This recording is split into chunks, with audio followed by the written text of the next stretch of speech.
damage sometimes here. Mm-hmm. But it is probably going to be the tankiest player or tankiest champion on this Rift. Like you said, we're not seeing a lot of tanks for both of these teams. So it feels like it's very burst heavy, very damage heavy. And it's about who's going to be able to pull the trigger first. I am a little bit worried for Red's composition. They're kind of short range, and you're running into the likes of a Victor, Xayah, champions who play very well kiting back. You're also playing into a Gragas, Lee Sin, both who are good at displacement and being able to stop your team from being able to follow up. A well-placed explosive cast can knock the engager into your team and isolate them, making it a 1v5 potentially, while the rest of the team can't follow up. Likewise with that Lee Sin Dragon's Rage as well. Not so much on the initiator, but if Scary kind of kicks everybody else behind the initiator away, you create that same sort of situation. So I joke that Kabum's draft, oh, great, color themes coming through. I agree. I think it is a very strong composition, which has a lot of answers into what Red is looking to do. Yeah, Red's composition wants to go forward, right? They do have, obviously, that point and click CC as a form of secondary engage, right? Follow-up. But yeah, like you said, one good explosive cask, Yuri and Raven, they want to play backwards. I think you nailed it there. When I think Xayah, play backwards, but the zone control is going to be really good from both of them, but more so from that Victor. Why? I don't even know. Baiting maybe, or like trying to say like, oh, just really committing to the we just leash for our jungler, wink wink bit. But that feels you weird. didn't actually have to hit it to fake it, and if they can actually see you doing it, like what?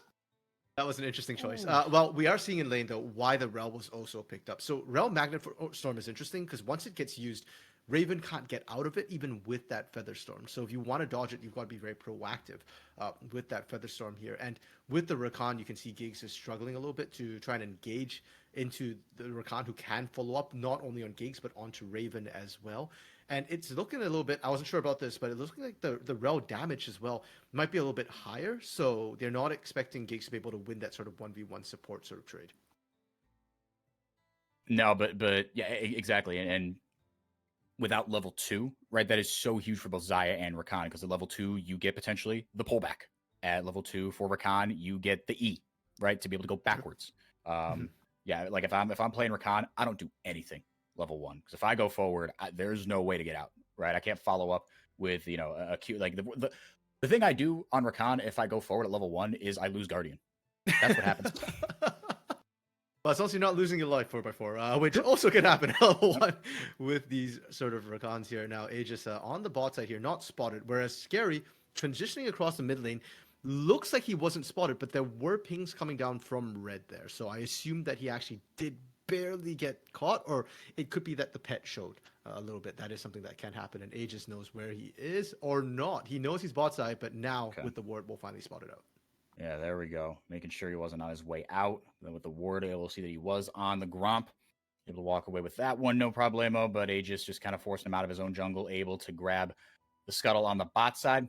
But vision on the top side established, not via the scuttle, but just via some other wards by Kabum. And he's just going to walk right over that one. Yuri knows he's there. Avenger now ready with the stun. He just says, yes, nothing to see here. Going to leash some of that XP, hit level 4 off that. But they know exactly where he is. And look, all his lanes are pushed up right now. Yeah, and that's fine. Aegis is not looking for ganks right now, so he doesn't really care if Kabum is able to track this, going to double scuttle and go right back to base anyways. And at that point, well, it's kind of a bit of a guess as to where he's going to show up. If he wants to full clear, of course, he will be probably likely starting on that top side once again. Now, Red, pushing lanes across the board here. And we did say Kabum has a lot of answers to how Red wants to play out, especially the mid game. But in the laning phase, Red has really strong lanes. As you mentioned, point and click from that Annie to a certain extent. Her base damages are higher than Victor as well here. So yes, slight range disadvantage on that laser. But other than that, massive kill threat. And Titan Scamber bot side with the Draven. You see a Draven, you know exactly what that Draven wants to do. It wants to kill in lane. And that's why we're seeing that constant perma shove here. Red, they've got the vision for now to ward everything out and make sure they don't get ganked. But for Kabum, what I'm curious to see is how Red play once those wards start dropping, because that's when they become vulnerable for this early pressure to jungle ganks. Looking for that lane gank there is Scary. He goes right in. There we go. Yeah, and Scamber has to bail out. Titan low on mana, so no blood, no foul here, but prevented probably anything from going any worse for Kabum. Scary, yeah, just going to have to babysit that lane a little bit. But as the levels go on, yeah, Xayah, Rakan, they can play safe. Zaya can still, with those feathers, provide a lot of pressure without getting in range necessarily. There goes both of them, actually, is Scary. Showing up here on the bot side. Sonic Wave not going to find its mark. Aegis just helping provide a little more pressure. Yuri using that range advantage. Gets the W down as well. Empowered auto attack. Avengers level 6. So is Yuri. Sonic Wave lands. Scary down a level on Aegis. I would be shocked if either team pulled the trigger here. And indeed, they don't. Part of me before was like, yeah, I agree. I'd be shocked. But that's thinking back to game 1. And at 15-minute mark, both junglers started pulling the trigger randomly. I was like, what are the odds Scary does that? Aegis I'd be surprised at. But Scary, Scary is a bit of a young jungler. And he's shown that sometimes he trusts his hands a little bit more than maybe he should. So, and you're on Lee Sin. Lee syndrome is an actual thing. No cure found, unfortunately, but some people just seem to be immune to it. Both junglers hovering on the bot side again, and Aegis and Scary are actually doing quite a good job tracking each other. They've been meeting up a lot, and Giggs just poking. Yeah, no, it really feels like this is, a bit on a fuse for both these junglers, because they both, like you said, are placing immense priority, and successfully, I might add, to where the other one is. Aegis, it's more just, he's got to hit level 6, and he's got to get himself ahead. Scary is down 15 CS, to be fair, so he is just kind of chasing Aegis around the map. But as long as, again, nothing has really exploded here early, you're going to be okay for now. But Aegis doing what he should with that Viego. Again, just using his own agency to get himself ahead, get that vision we saw earlier when he spotted Scary on that Gromp, and now converting that into a dragon with this Draven lane. Yeah, and we talked about the fact that Red has pushing lanes, has these winning early lanes here. That's another thing that Aegis is kind of taking advantage of. And I was looking at Scary to try and punish that. Despite the lane gank, it didn't happen. And as you mentioned, it set Scary behind. And if Scary is behind, if it didn't pay off, then Aegis knows that he controls bot side completely. Giggs. Raven laying down the damage here. The Ignite going down onto Titan. He can't get in range, though. Scamper playing bodyguard. Titan just trying to heal up with the Doran's Blade Omnivamp, if nothing else. but can, get enough to stay alive. Not able to clean it up is Raven and Giggs. Very well done here. They saw that opening, and Giggs was quick on the trigger. And keep in mind, Raven Giggs, they just promoted up from Academy last week. They're really well played from them. They played in the minion wave as well to bait Titan to fighting it. That's why Titan took so much damage. You'd think that normally, hey, Draven out damages a Zaya in an all-in, unquestionably, with those spinning axes. But when you're sat in the middle of a whole bunch of minions, that very quickly makes up for that lack of damage. So huge props to Kabum's bot lane. With Dragon already taken as well here 4x4, you're not too worried about base timings on that trade. Interesting. Everybody's actually opted to kind of stick around. Giggs, as I say that, Scamper goes back to base, and Giggs roams into mid lane. And I don't think this is for a gank mid lane. Yeah, they're transitioning towards that Herald instead. Giggs playing in the Fog of War. Yeah, very nicely done. I don't think Avenger was able to spot him out. Playing that very intelligently, like you said. He will get spotted out on this one, but they're very much okay with that. Taking advantage of that pressure that Giggs was able to create. Now Lonely in here on the Gragas, creating pressure of his own. Scamber doesn't have level 6, but you know who does? That's Avenger, and drops Tibbers right onto Yuri's head. Meanwhile, on the other side, Kabum do walk away with that Herald. Chaos Storm down. Yuri playing backwards. Avenger with one more to be able to do it. And how about the spinning axes for first blood for Titan? Stacks converted as well. Unfortunately, Titan left base, so won't be able to go buy the items. While that was happening, Herald did get picked up by Kabum. Giggs actually able to pick that one up. But I think if you're Red Canids, you're fine with that. Sure, Herald is that early boost of gold from plates, but you just got a boost of gold on your Draven on that lane you wanted to go for. And more importantly, we said, as Titan goes, so goes Red. So they're more than happy with that. Frankly, it's just that simple. That Red made the choice that, hey, forget about Herald, we're just going for the pick instead. And that's perfectly fine. They're happy. They're okay with that trade. Yeah, no, absolutely. Like you said, and just more so that Titan got it. I think that's a critical piece of context, right? Draven is such a game warper. To be fair, Scary not going to land the Sonic Wave. Bull's got to be careful. He's someone we haven't talked about a ton in this game, actually, if at all. I think it's the first time I've said his name as he gets the flash counter strike in. Lonely, and how about it? There we go, but Scary hung out just in case, babysat his laner. It's a 1-for-1, but Bull picking up the solo bolo. Yeah, and that's 2 flashes blown on the side of Kabum, immediately trying to answer as well with this Herald dropped in bot side. Remember, it was Giggs picking it up here, and they will be able to get that second plate. They have the minions to do so. So Kabum answering back on what was a great solo play from Bo in the top side. Like you said, a literal solo Bo. Oh. Heyo, nice, good. Oh, I'm bummed at myself. Yeah, you're the one who came up with that, buddy. Man, that is I clearly I didn't. I said words. I didn't come up with anything. Man, Titan, you see there on the left, 800 gold ahead of the next richest player, that being Avenger, who's effectively even with the next two, both on the Kabum side. Dragon up in about a minute. The Vision War begins. Raven, Giggs, and Scary flood into that bottom river. But Titan has got his Kraken Slayer. He's the first one across the rift on a mythic, just how Red like it. Yep, and that means Kabum theoretically should not be allowed to pick up this dragon unless they know exactly where Aegis is. If Aegis shows and Scary's in the area, great. Now, Kraken Slayer is an interesting pickup as well for Draven, because we're used to seeing Dravens almost run things like Eclipse, that sort of lethality build.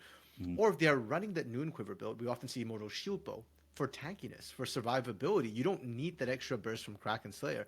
The fact that Titans picked this one up kind of tells me that they're not maybe looking for the instantaneous burst. They think the fights might get drawn out a little bit. And secondly, they're really trusting that Titan has the hands to be able to play this and make sure he doesn't get caught by CC. There's no safety. There's no tankiness with this Kraken Slayer. If you get caught by anything, you're dead. Yeah, that is surprising. Yeah, you pointed that out. I looked down. I saw the Kraken Slayer. I'm like, is that like, it's like almost like the Mandela effect, right? I looked down, I'm like, I feel like that should be different. No. And you laid out all the reasons why. And yeah, I mean, it's not just enough to think, this is part of the equation when picking something like a Kraken Slayer is, okay, what sort of tanks they have on the enemy team. Lonely throws on the explosive cask, not able to get the follow-up there onto Bull. But even if you're thinking about it through that lens, Lonely's going AP. Right? No one here, they've got no true tanks. They could have had a quasi tank, could Kabum, but they opted completely out of that. Red going to pick up a dragon here. Like you said, Titan with him in the building and Aegis nearby. There's no reason that should be given up. So game plan's still going well here for Red, but I appreciate you pointing out that itemization. It might not end up mattering, but yeah, it is interesting to point out. Yeah, I mean, you do get that third hit super big burst, I guess. Yeah. But yeah, traditionally, that doesn't often happen with Draven, unfortunately, with the way a lot of these fights play out. So we'll have to see how it goes. Dragon stacking for Red, though. That is a win con for them, especially when you pick a strong lane like Draven that doesn't scale very well. It's not like a Lucian where you still have that mid-game impact with that culling where you can poke somebody out early.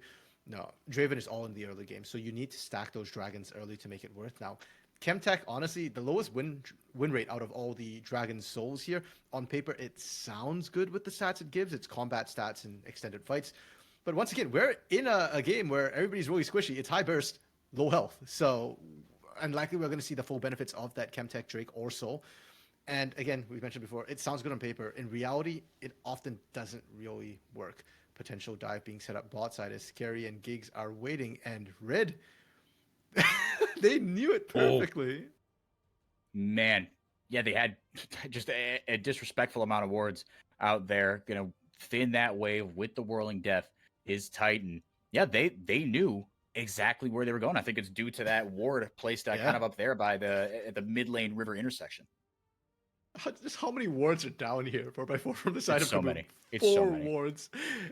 Kind of overkill, but also two of them are from the zombie wards. Zombie wards, yeah.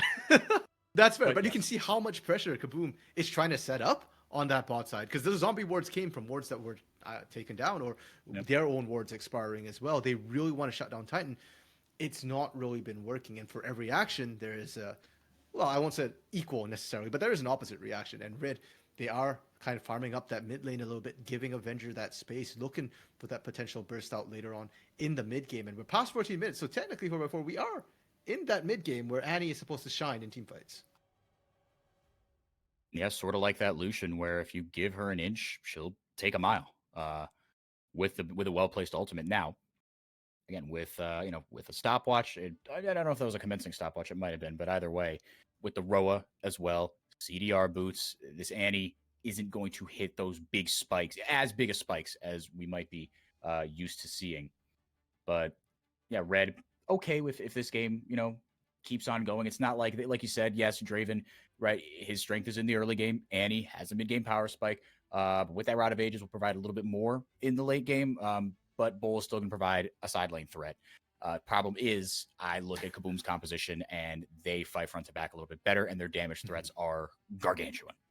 And if we're looking at Bowl to be that side lane threat, he's not been having a good time of it against Lonely.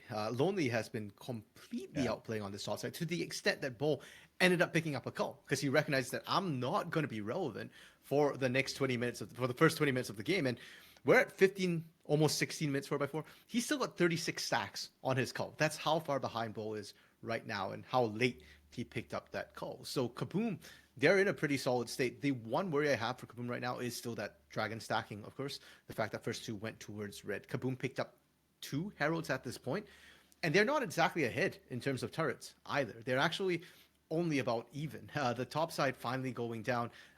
That was Lonely, not with herald usage. Herald was dropped on the bot side. So Kabum, they're starting to approach the point where maybe they can scale up and start fighting, but they're not quite there yet, Yuri. Just a second too late to stop that recall. Yeah, and let's see how they want to start these fights, right? I mean, it's been pure objective dominance outside of that herald from the side of red, using that bottom lane again and that bottom side of the map, just been all theirs. And they're looking to do the same here, get that third dragon. It's not the super... Yeah. Not as high priority, but this early dragon stacking, right? Like you said, Chemtech Drake, not going to be as kind of game swinging, but any little bit of power you can get in the early game, Red's going to need, especially because, it feels like they've been in control, but that gold lead is telling a different story.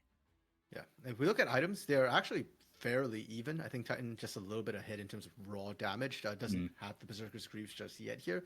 So if Kabum wants to fight, this probably feels like a good time for them. Item parity, the scaling starting to go pretty decently for them, and that's why we're seeing them group up. Problem is, Red got into the river first, and they've got the better ward line right now. They're the ones who have full control over this entrance herald being dropped for pressure here.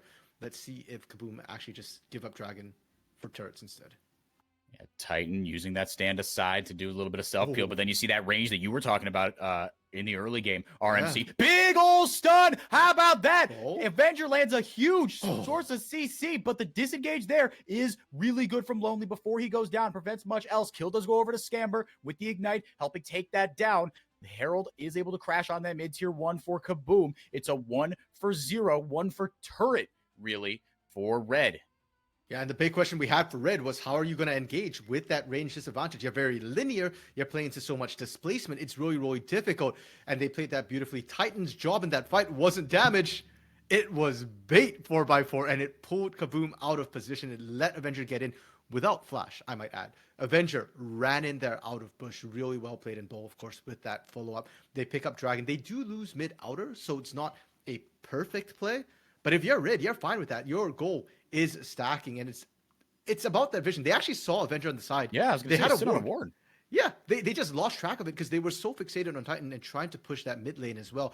Bo managed to come out of Fog of War, and the sort of layered CC and stunning, that was really, really important. And Kabum, unfortunately, they're just not at that huge scaling point yet. They were item parity, but I guess we got that sort of 5v5 check, and Kabum, not quite there yet. In 5 minutes' time, we'll get to see that again, because that one will be so, and I don't think Kabum are going to give that one up for free. No. I would agree with you there. At least they shouldn't, right? Unless it goes catastrophically wrong, they're going to put themselves in a good position to get that, right? Using that range advantage, because you saw that, and yeah. I don't think using Titan as bait is a sustainable form of of starting team fights. To put it, well, he's got Bloodthirster now, so better chances of it. Yeah, there's your defensive item you were looking for. But there's no shot Avenger could get that big point and click CC again. And even if they did, you saw what Kabum was able to do about it, right? And maybe part of that was because Titan was taken out of the fight a little bit, right? He wasn't able to follow up with a ton of damage. Bull wasn't able to jump in. But let's see here, man. This game is very, very close. And yeah, I mean, this might be kind of like our first game of the day, where nothing happens until everything happens. And Loud was able to, in these, we didn't get like a full-on 5v5 in that first match, but Loud in every little skirmish, right? Whether it was, Robo going in and, dying, drawing attention, they get another plate on a different side of the map. Little by little, Loud was able to come ahead in these skirmishes And I don't think that's what's happening here, but I could see the game going in that direction. Yeah, there's the possibility, especially when Bull is on something like Jax, a champion that he's intimately familiar with. Even when he first, popped up in CBLOL, I can't remember which team was it, Cruzeiro, or no, was it Fury? I can't remember which team he played for back I then. think it was on Red. He was just playing Was it Red? backup. Oh no, before like in 2021. Even before that. Ooh. Yeah, he popped up because I remember when he showed up on Red, I was like, not super impressed because we had seen him before. But even then, he was playing Jax at that point in time when it wasn't super meta here. So I could see him having that Robo-esque style of just drawing pressure into the bot side. And to be fair, his call is completed right now. He should be roughly at the point where he can start handling the Gragas in the 1v1. So it's not all doom and gloom as the game goes on for Red, despite the scaling not favoring them in a lot of these team fights. But yeah, it still feels like they have to execute a little bit better though. And we haven't seen Kabum really look for their big engage yet. Even that mid lane was kind of messy and it felt a little bit non-committal, like they didn't want to all in. Yeah. And that's why the moment, we saw Lonely go down, they had the tools that they wanted to prolong that fight, but they opted not to do it at that moment in time. Now with Baron up and on the table, as the game gets kind of opened up with turrets going down, Kabum has to start making some proactive moves of their own, and it has to be somebody besides Scary. Scary is doing great, but Scary is not that big team fight initiator. At best, Lee Sin is sort of follow up. Yeah, exactly. He's follow up. He's, like you said, he's pick. He's displacement, as you put it earlier in the cast.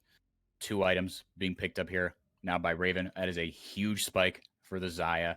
That Mythic plus Navori combo is maybe the full reason why she has been brought back into the meta. And of course, having her buddy, they're more than buddies, Rakan being back in the meta. But yeah, let's see here. Yeah, but Scary, you always worry about a Lee Sin as the game goes on. But they have a lot of kind of secondary tools to start fights here. I think there's going to be a lot on gigs as well. And I like the Locket. Thank you, Brain. The Locket pickup here, because often you see Shirelia's picked up by Rakans. But again, Kabum, they want to be fought into, right? They want to play backwards. So that is hey, you dive on us. This item is to give us time to punch back, right? The Shirelia's really does nothing for you. Yeah, largely, unless you can sort of find that epic flank, which is possible, with gigs on this Rakan here. But I'd argue the first thing 4x4 that Kabum has to do if they want him out to come back is get vision. If you want to play back, you need to be in a place where you can play back. If you're late to the objective, playing back means you enter your jungle, and you have no way of even contesting the neutral objective. So I love to see. I love seeing, what Kabum is doing here, where they stepped up as a group, as 5 here, and Red recognized that. They've actually called for the TP from Avenger early here.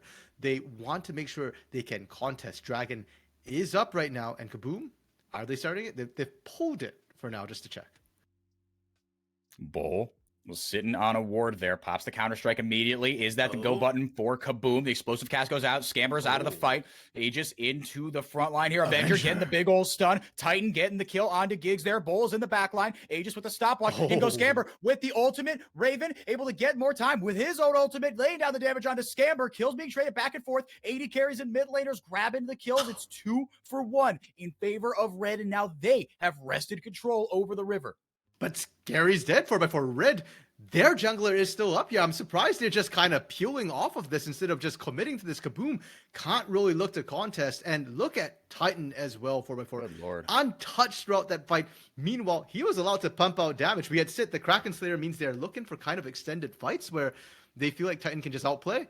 Well, he did just that. And the team did a great job bodyguarding him. He was not under threat, not under pressure at all. And I would argue that a lot of this fight comes from that cast from Lonely. It came out early, and what's to stop Avenger from getting in at that point? Scary doesn't want to be the one tanking this one. He's got to have that threat to take out the start. He still goes down, but he shouldn't be the first one in there. And without the exploding cast, that's when Red can just run at you. It's that simple. That's what their comp is going to do. And sure, you've got tools, but once those tools are down, then running at you becomes very, very effective. Yeah, well, and they've got a few different things to do once they run at you. Scamber almost able to find gigs there. Because what I saw there, right, was, the explosive cast went down, but then it's like, oh, we still got, you still got Lee Sin to kick someone away. You still got a Chaos Storm. You still got Featherstorm, right, or the ultimate from Xayah.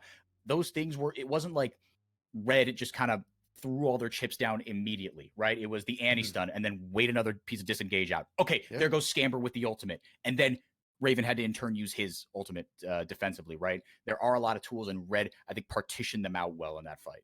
Yeah, and one thing that I give props to Riz as well in these fights is they have a lot of big AoE team fight tools, but the big consistent threat on their team right now isn't quite Bull yet. It's actually Titan, and Titan doesn't have that much AoE, right? He's single target chewing, and that's why we're seeing them pace out the crowd control. That's great identification of their win con and damage profile from Red, and that's why we're not seeing everything just blown to instant burst somebody. They're pacing to let Titan just chew through instead slowly. It's more effective, it's more painful to watch, and more importantly for Goon, they just don't have answers to that at this point. They're starting to slide behind 3,000 gold right here. Yes, they have scaling, yes, they have teamfight, yes, they have tools, but fall far enough behind, and money makes up for a myriad of sins. Amen. Yeah, a lot to dive into on that one if we want to get really philosophical. Lonely, not going to find the Everfrost there onto Bull, baiting something, maybe looking for Scary to go back in, but I think Bull kind of smelling something fishy, not able to, or not willing to take the bait there. Titan on 3 items now. He is just leaps and bounds ahead of everybody. He is at least a half item ahead of anybody, even on his own team. It's again, a really well played fight by them. And we're seeing kind of now this take that profile of, again, game 1 today, Loud versus Vivocade, where Vivocade, they had some scaling on their side. Loud, they wanted to, again, as a team, but and Red kind of take a similar identity to Loud in the fact that, right, their jungler is kind of their go button. Their different players have different profiles, but little by little, they're winning out on these skirmishes and playing the map very intelligently. Yeah, and perhaps it's not as clean as what we saw from Loud in game 1, where Robo was able to put out a ton of pressure. Bull not quite at that state yet, but certainly this is a team, Red, who has flourished mostly in the mid to late game, and we are well into that right now. Even if their composition favors the early game with that Draven spiking early here, they still know how to play out mid to late with decision making. My bigger problem right now is on Kabum, because Kabum has struggled quite a lot. We said before that out there wins 50% of them, 3 of them were comeback wins from behind, and that usually means you need to pull the trigger at some point. I have not seen much proactivity on this composition whatsoever. Like, they get to the locations for the fights, and then they're just kind of scared to. I guess you could argue that the explosive cast from Lonely was proactivity, but that felt to me more like a mistake. And it's not that sort of proactivity we're looking at. We're looking at, Gigs maybe looking to bait somebody out, Scary baiting somebody out, and Lonely, if anything, needs to be more patient with that explosive cast. That cannot be your initiation tool. No, because that is your only initiation tool, right? That's got to be better as a disengage tool. Oh, couldn't even get the explosive. I said explosive cast. The what's it called? The thingy that makes you jump over the. You hit it and it bounces you. The blast cone? Thank you, blast cone. Good Lord, that was not worth spending time on. Thankfully, nothing happened, but the ultimate is down there for Avenger, and Titan as well blew the whirling death, but nothing taken away from Kabum other than the life of their support. They can still potentially contest this. Tibbers out there playing bodyguard, but he gets hoovered back into the river. Lonely throws out a not very explosive cask. Yuri laying down damage over the wall. Raven maybe looking for something. Avenger, no, they're not even going to try on it. They're scared of that take. You are disappointed, RMC. A little bit. I mean, I'm not sure who I'm disappointed in fight breaking out mid. Yeah, there goes the Everfrost into the explosive cask. Raven having a blast code, having everything away there. But now in goes Scamber with that follow-up. Titan, he's free firing, but he can't get close enough. Aegis, meanwhile, getting the kill onto his opposing jungler. Jack's picking up a kill. That's a shutdown. Little by little, a double for Aegis. He's picking up another, and there goes Titan with the cleanup. The rest of the team online. They take a fragmented, sloppy fight, but they come out on top. Okay, that's a lot of my disappointment cleared away here for my 4 because Red able to win out that fight. And despite the fact that Red win that, I praise their patience for not finishing Baron, but I will praise Kabum for picking that fight there because we needed to see some sort of proactivity and watch how the fight kind of initiates here. The fact that Raven is able to handle everything on one side and Scary Yuri on the other looked like they were winning it. Hell, they got that kill onto Avenger knowing that Tibbers was down. This was probably the best situation Kabum could kind of have hoped for. And they played it really well as well, finding the right targets Problem is, we said it before, it's philosophical, but in this game, it is immediate. Money solves a myriad of problems, and Red was just so far away that sure, you killed Avenger, but Bull and Titan were the bigger problems, and Titan, once again, largely untouched.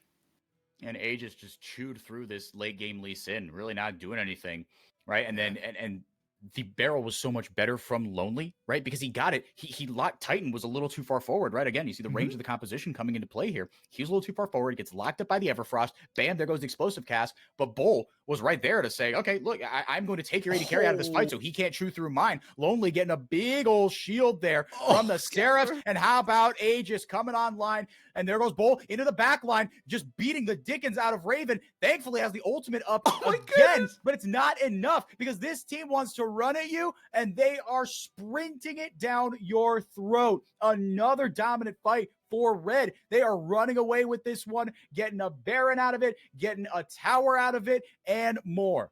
Yeah, Baron buff is still active, so they push into the base completely for free. 30 seconds still on Raven, 20 onto Lonely here. If Red really feel ballsy, they can threaten to just end the game. Elder is still up, though, so that's very, very risky. If they misplay, if they can't end here, and they lose anybody, Elder going to Kabum extends this game. Well, they've got 10 seconds Okay. on 2 members here. Scary. Okay, they can do it. Too deep, too quick. Yuri throwing out the damage, not even gonna do anything. Kabum, another loss. Red, right the ship. It wasn't perfect, but it was a resilient win for them. It was a win that looked a little more like the Red Canids we knew,